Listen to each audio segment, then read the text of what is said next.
Allez, je vous explique du coup un gainable avec une régulation zone contrôle. Donc là, on a le thermostat qui est le thermostamètre, qui va permettre de passer de marche, arrêt, climatisation, chauffage, et de faire la programmation zone par zone. Ok. On va réveiller l'écran en appuyant sur n'importe quelle touche. L'écran c'est clair, on a Atlantique, et on a l'écran, on va dire, de démarrage. On a la température qui fait dans la pièce ici. On a 17,3 actuellement dans le salon. On a en plein milieu la température qu'on veut, la consigne. Et en haut, dans le petit nuage, on a la température à l'extérieur. Okay. Le petit radiateur en bas nous indique qu'on est en mode chauffage. Avec la petite molette, je vais pouvoir monter et descendre la température de la pièce, c'est-à-dire de la zone 1 qui s'appelle le salon. Jusque-là, ça va? C'est nickel. Allez, on continue. Donc maintenant, on va rentrer dans le menu et on va voir tout ce qu'on peut faire. On va aller dans le premier mode, qui est le mode de la zone 1, qui va vous permettre, en rentrant dedans, de passer de manuel à arrêt et à programmation. Je répète, c'est vraiment pour la zone 1 et pas pour l'ensemble du système. Ok. Donc si vous voulez lui faire suivre une programmation que vous avez préalablement établie, on verra comment faire après, vous mettez sur programmation. Si vous voulez arrêter cette zone parce que vous avez toutes les fenêtres ouvertes pour aérer, vous mettez sur arrêt. Cette zone sera arrêtée, mais la chambre ailleurs sera allumée si elle est restée en allumée. Ok. Donc là, on ressort avec la touche retour, on ne modifie pas. Juste en dessous, dans le mode de l'installation, vous allez pouvoir passer de arrêt à chauffage et à climatisation. Rafraîchissement pour la climatisation, chauffage, c'est le chauffage. Automatique, vous n'allez pas l'utiliser. C'est pour passer de chaud à froid et de froid à chaud pour maintenir une température constante. Il n'est pas conseillé de l'utiliser, il vaut mieux rester soit en chauffage, soit en rafraîchissement. La déshumidification, elle permet, suite à un orage par exemple d'été, où il fait très humide, très lourd, de mettre en déshumidification et d'aller assécher l'air. Elle fait quand même du froid, donc en plein hiver, lorsqu'il fait humide comme aujourd'hui, c'est pas utile parce que vous allez avoir froid.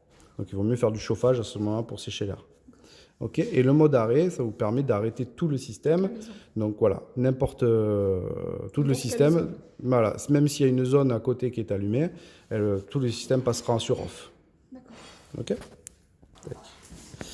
Allez, on continue. On va aller dans le mode absence. Le mode absence, c'est bien quand vous allez partir en vacances.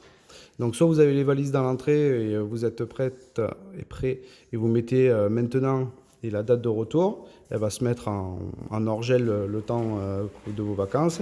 Et avant de revenir, elle va se remettre en route pour que quand vous rentrez, la maison soit prête. Si vous voulez le prévoir pour ne pas l'oublier, vous passez à date et vous mettez date de départ, date de retour. Ok. Les températures des zones, elles vont être utiles pour la programmation et pour modifier une température dans une chambre si bébé dort par exemple.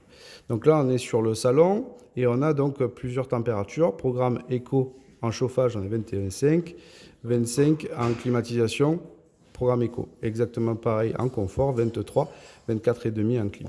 Ce qui veut dire qu'en fait, quand vous allez faire votre programmation, on va passer de éco à confort. En éco, elle va être à 21,5, donc quand vous n'êtes pas là. Et quand vous revenez en confort, elle va revenir à 23. Bon, vous pouvez modifier toutes ces températures zone par zone. Et si vous voulez modifier la température de la chambre de bébé quand il n'est pas là, vous allez dans manuel. Et à ce moment-là, vous changez directement la température si c'est trop chaud. D'accord. Ok. Et du coup, là, on peut changer vous pouvez changer exactement toutes les zones. Vous pouvez faire la même chose sur toutes les zones. Donc, de la même manière. Donc, par exemple, si sur une chambre, vous mettez un éco à 18 et en confort, vous pouvez le mettre à 20 pour le chauffage.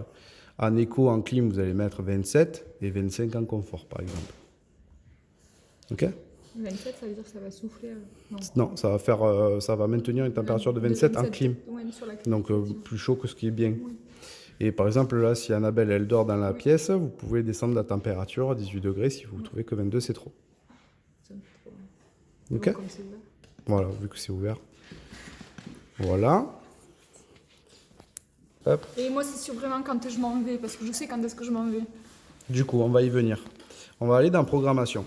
Et là, c'est à ce moment-là où vous allez faire la programmation, donc l'édition des programmes. D'accord? Donc, vous avez la première ligne, édition des programmes, et après, affectation des programmes. Donc, dans édition des programmes, vous avez 4 programmes utilisables. Donc le premier, par exemple, vous pouvez le faire sur tous les jours de la semaine. On va aller dans le lundi. Et il est préétabli d'usine où on passe de 6h à 9h en confort. Après, c'est en écho. La plage 2, de 11h30 à 13h30, on revient en confort. Après, on repasse en écho. Et à 17h jusqu'à 23h, on est en confort.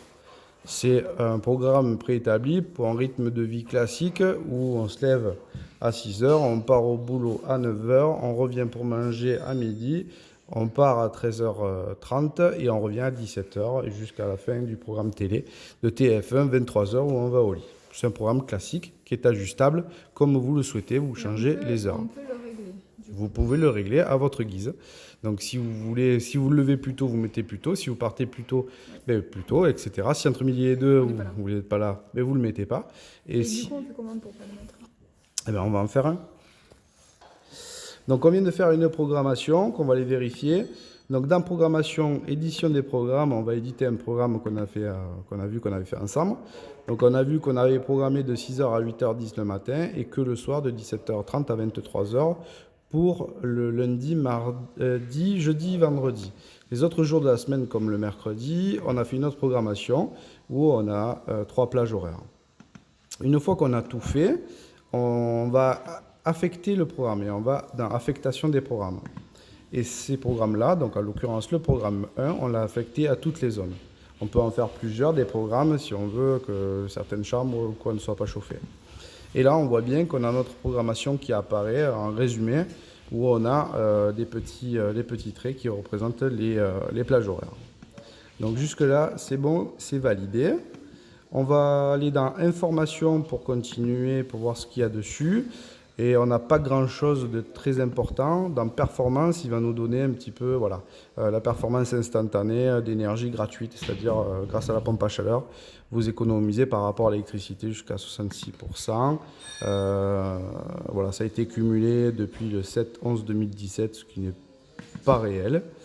Dans Température intérieure, on va pouvoir voir les températures qu'il y a dans toutes les pièces en un clin d'œil. Et dans la température extérieure, la température qu'il fait dehors. Voilà. Le moins, c'est le plus. Dans Paramétrage, vous allez pouvoir régler la date et l'heure avec les changements d'heure. Donc voilà, date et heure, très facilement. Vous allez pouvoir régler. Donc on est bien le mercredi 11 décembre 2019, il est bien 13h15. Donc on valide tout ça. Le nom des zones, si vous voulez changer pour X raison, vous allez pouvoir changer le nom des zones que j'ai fait tout à l'heure. C'est à peu près tout à votre niveau. Si vous voulez le passer en espagnol, vous pouvez aussi changer la langue. On a tout vu, il nous reste juste une chose. Maintenant qu'on a fait une programmation, il faut dire à l'appareil de suivre cette programmation. Donc en fait, dans le mode qu'on a vu tout à l'heure, vous allez le mettre en programmation. Et du coup, ça va tout simplement suivre la programmation qui a été faite. On ne va pas le faire tout de suite, je vous laisserai le faire tout à l'heure. Et pour celui-là, c'est terminé. Est-ce que tout est bon ? Alors, juste question, lorsque ça sera l'été, est-ce que lui, il a conservé mes programmations hiver ? Oui. Et je pourrais faire donc programmation 3 et programmation 4 ? Exactement. Oh là là, mais j'ai compris. C'est parfait. Allez. Le thermostat secondaire, donc dans les chambres, ou ici la chambre d'amis. Donc on a un écran de veille qui nous indique simplement qu'il fait 29,8 dans la pièce. On va réveiller l'écran en appuyant sur un bouton. Le IO, là, ça veut dire qu'il communique. Et là, il nous indique qu'on a réglé à 21,5, qu'on est en mode manuel et qu'on est en mode chauffage. OK ? Quand on mettra en climatisation avec le principal, automatiquement, on aura un flocon de neige à la place de ceci.